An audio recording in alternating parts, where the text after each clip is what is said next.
Hello guys मेरो नाम हो विपना खड्का। मलाई खासै बोल्न त आउँदैन। मेरो फर्स्ट भ्लग हो यो युट्युब च्यानलमा। मलाई बोल्नै आउँदैन, के बोल्ने होला। अनि त्यसपछि यो तिहारमा हल्का भिडियो बनाएको थिएँ। अनि त्यसपछि लाइक कमेन्ट सेयर गर्न नबिर्सिनु होला।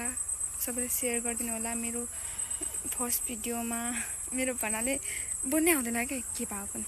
अनि यो फर्स्ट हो। अनि त्यसपछि खासै केही त गर्न आउँदैन। अबदेखि एक दिनमा एउटा भिडियो हाल्नेछु युट्युब च्यानलमा। कस्तो पसिना आइरहेको, गर्मी हो। अनि त्यसपछि अब के भन्नु, मलाई भन्नै आउँदैन। यो सर्लाहीमा साह्रै गर्मी हो, घाम कस्तो चर्के हो, पसिनै नै सब पसिना। अनि के भन्नु भन्नै आउँदैन। आजदेखिबाट तिहार दसैँ सबै सक्यो। दसैँ 10 दिन सक्यो हो, तर तिहार पनि सक्यो, सबै सक्यो। अब छठ बाँकी छ। अब त्यही हो, अर्को भिडियोमा भेटौँला है, बाई।